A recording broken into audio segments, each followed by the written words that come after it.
Monseigneur Alain Castet, évêque de Luçon, a annoncé sa démission. Le pape François a accepté jeudi 12 octobre la démission de l'évêque de Vendée, âgé de 67 ans, pour raison de santé.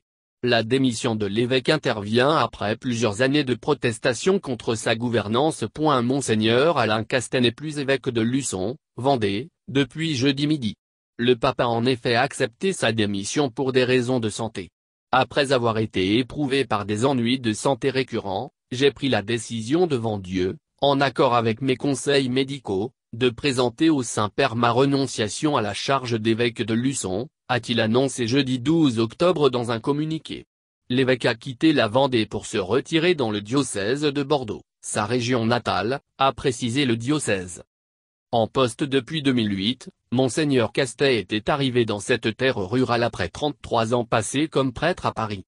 L'annonce de sa démission à l'âge de 67 ans, donc encore loin de l'âge de la retraite, fixé à 75 ans moins, a pris tout le monde par surprise dans le diocèse, où ses problèmes de santé étaient pourtant largement connus. Des protestations contre la gouvernance de Monseigneur Castet.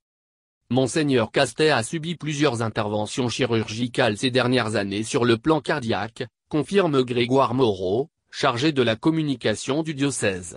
La fatigue s'accumulait et il récupérait de moins en moins bien, ce n'était plus tenable. La démission de l'évêque intervient dans un contexte de crise pour le diocèse vendéen, où des fidèles, accompagnés de certains prêtres, ont élevé ces dernières années des protestations contre la gouvernance de Monseigneur Castet, qu'il jugeait à la fois trop conservateur en matière liturgique et doctrinale et trop brutal dans ses décisions.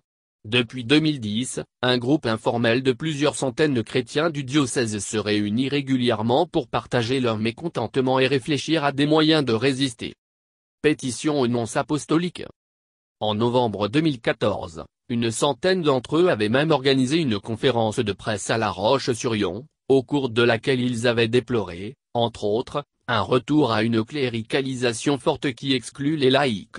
Plus tard, des prêtres étaient même allés jusqu'à adresser une pétition aux nonces apostoliques, pour exiger la démission de Monseigneur Castet. Ces désaccords internes, que la presse locale n'a pas hésité à qualifier de fracture ouverte, n'ont pas de lien direct avec la décision de l'évêque de se retirer, assurait jeudi le diocèse. Il n'y a pas plus de difficultés que dans d'autres diocèses, affirme Grégoire Moreau.